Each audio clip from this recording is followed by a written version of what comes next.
Good morning. Happy Saturday.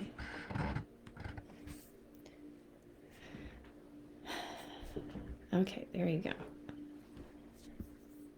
Hello. How's everybody this weekend so far? I have something that's kind of bothering me that I am going to talk through in a live. So I've been playing with a few different projects over the last year, and one of them I am calling the Holy Shit Coincident or Holy Shit Coincidence. I don't know. Um,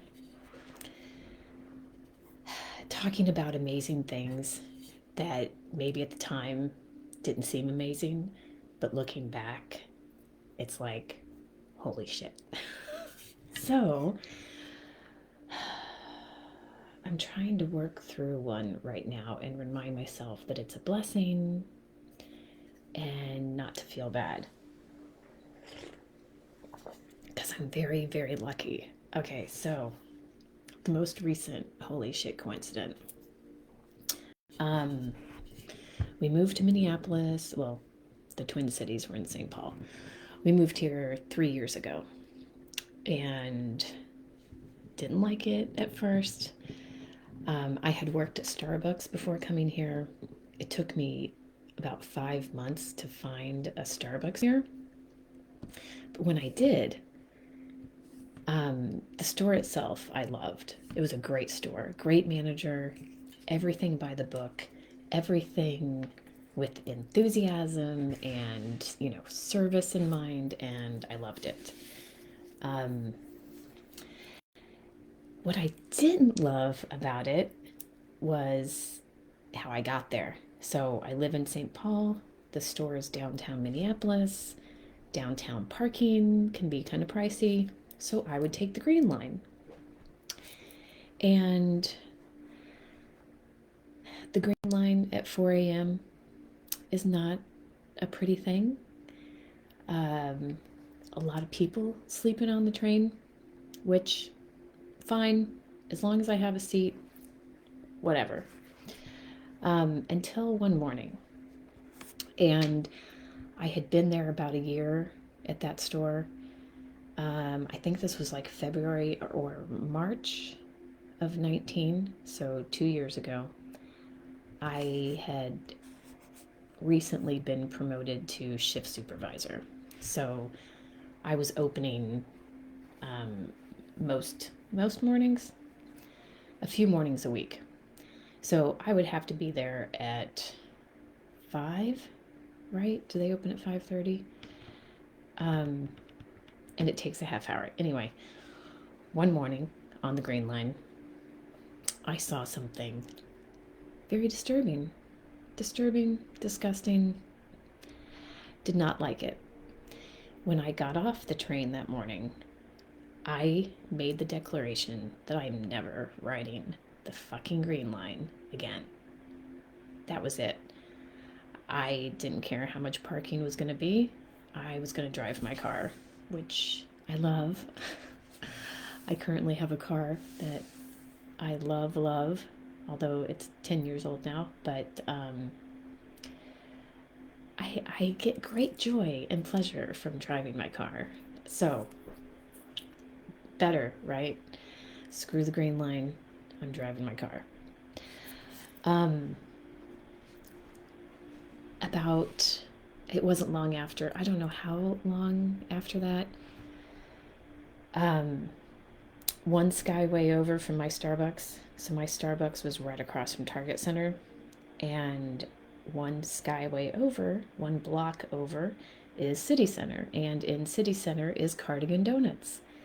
And I was a fan of Cardigan Donuts. I'm still kind of a fan, but they're not from scratch. So anyway, I'm in Cardigan one day, and there's a guy at the register, and he says, "Hey, I need an assistant manager. Would you be interested?" And I laughed. I don't know why I thought I wasn't assistant manager material. But I laughed at him and said, haha. The next week, he came down to Starbucks when I was working and asked me to come talk to him about this job. Of course, I felt a lot of loyalty to my Starbucks store. And, I remember waiting for a reason for us to leave St. Paul. I was waiting for John to get another job so we could leave. So my manager knew I was a bit of a flight risk. And I don't know if she said it, but there was an expectation that, okay, you're getting promoted, you're going to be here for at least a year. But when I talked to him about this job, it was just too perfect. A set schedule, first of all, Monday through Friday. I did not have a set schedule at Starbucks, and it was kind of frustrating, hard to make plans. So a set schedule, better pay, and free parking. This is on top of free donuts. So I remember making my little pro and con list about this job. Do I take it? And writing the pros and cons, and then I got to the end and I was like, free donuts. What? I didn't really have to go any further than that. Free donuts. Okay, I'm in. So I started working there April 28th, right? And then, or was it May 28th? No, April 28th. So I was there May, June, and they'd been open for 2 years, and they had already gone through 5 or 6 assistant managers.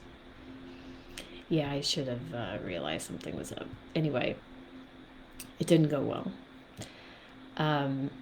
And by the end of June, I was given the choice of being put on a performance improvement. Is that what it's called? Or I could leave. And he offered me a month's pay because he felt bad for taking me away from Starbucks. And usually I would put up a fight. Usually I would be like, I can do this. I know I can do this. But it wasn't right. I had tried really hard during those 2 months to become a leader and an assistant manager, and it wasn't working. So I left. Yeah, I was there for 2 months. It was great. The free parking was great. Anyway, so I left, and when I left, he said, and you should go ahead and file for unemployment. And I was feeling so crappy about myself, and I was like, unemployment, ew, I don't want unemployment, and I felt like I don't deserve unemployment. But a couple weeks later, I thought, all right, I'm going to file for unemployment. And there's actually a reason, it's not a good fit, or it wasn't a good fit. I tried to go back to Starbucks. She didn't want me back because, yeah, I'm obviously a flight risk. She didn't want to go there. I was in a panic because we need my income. This is an expensive town, which we weren't expecting. And so I was panicking a little bit in that month of July. It was hard, July and August and September, looking for a job and not knowing what I was going to do. It was tough, but I started getting unemployment. Then my unemployment ran out, and I hadn't found a job. Nothing was working. I felt like crap. Total crap. So this is what I'm fighting against right now. It's this baked in conditioning where you have to be productive. you have to produce, or like you're worthless, right? So I wonder, is this a generational thing? Is this just an American thing where you have to be productive? Or, yeah. So I was trying to come up with something, write a book. I don't know. Ultimately, I decided to hire a business coach, spiritual. She helps spiritual business entrepreneurs. And I thought, all right, I'm going to dig into this with her. She's going to help me find something, and this will be great. And it was a bit pricey. Haven't spent that much on anything, something like that for myself. And I put my trust in the universe. I said, okay, I'm doing this, and the universe is going to support me. And then COVID hit. So this time last year, early February last year, is when I started my coaching. And then COVID hit, and unemployment was extended. And I was like, oh my gosh, the universe is supporting me. But it still felt icky, right? Getting unemployment. Who wants that? But I was judging it, right? I was judging it. I wasn't appreciating the support that the universe was giving me. And really, it was the easiest way, right? The path of least resistance is always the easiest way to go. And it was right there. It was right there. So here I am, a year later, still on unemployment. And and I start to look around and go, what have you been doing for the last year, Chris? I don't see anything. I don't see a business. I don't see a source of income. Although I've created a couple of journals that have sold, and I'm working on another one. And I'm so, now I'm trying to figure out what it is. I think, I tried a few different things in the last year. And I did apply for jobs. So weird. Trader Joe's? Have I mentioned that? How does Trader Joe's not call you back? So in the shower this morning, I could feel the shame and judgment coming. I was letting it in, right? I could feel it coming down on me. So I'm sharing this as a way of, I don't know, sharing my blessing, trying not to judge myself or shame myself, because this has been a gift. This past year, income without having to put myself at risk or my family. We've just been home for a year. John's been working from home. Kids have all been in distance learning. Although my son John went and got a job. Anyway, I really want to appreciate and give thanks for the gift. It's given me space and time and security and safety. And I need to be thankful. It's a blessing. It's such a blessing. So this is one of the times when I felt crappy, and it was, just the job not working out. I still feel heavy and icky about it. But the universe was there for me and led me this way. I made that declaration that I was not going to drive downtown, or not going to take the Green Line ever again. And the universe handed me the solution, and it was even better. So, I don't know if you hear that a lot when, like, law of attraction, manifestation, when you make a wish for something, you always add or even better. And I didn't even add it this time and I got it.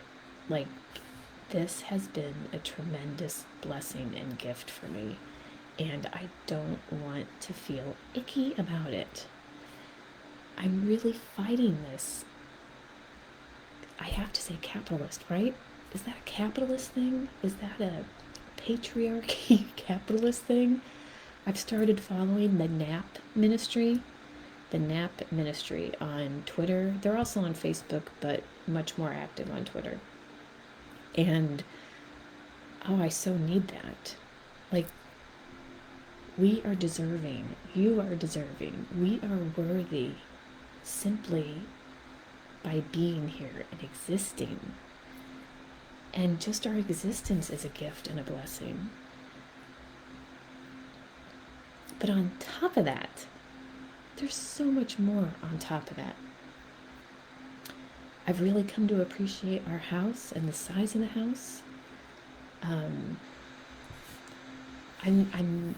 appreciating more and more, and I really want to be in that space of gratitude and not feeling icky and less than because I haven't been producing in exchange for an income.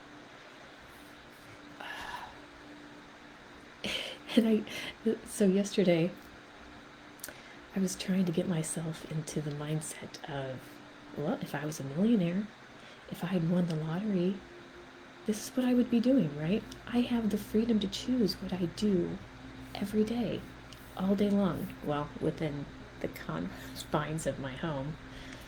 But it's such a gift. It is such a gift. And I've been given this space and I've been able to try a lot of different things in the last year. And I think I've finally found the right track. And there's an Abraham thing. I like the track I'm on. I'm eager for it to become more. I like the idea. It's getting easier and I'm getting better. I'm glad that it's unfolding. I have it written somewhere. And I like what's coming. So I've started doing this holy shit coincident project where I'm interviewing women and asking them about the times in their lives where things like crazy, awesome, cool things happen. And you don't realize it at the time. You know, it's only looking back that you can see after the dust settles that wow, that was a real blessing. That was a gift. Thank you, universe, for being there for me. And I can think of like 3 big ones for me. So there's my donut story. And then there's the California bar. And anyway, I'll get into that one again some other time. So I'm exploring new things. And it's good for now. It's good for now. So, you know, when you hear it's not happening to you, it's happening for you, that was the case with this donut job and unemployment. It wasn't happening to me, it was happening for me. I just couldn't imagine at the time that this is what the result would be. Yeah, an income and safety and security. At the time, it was pretty crappy. I hope you have a lovely Saturday, and see you in the group.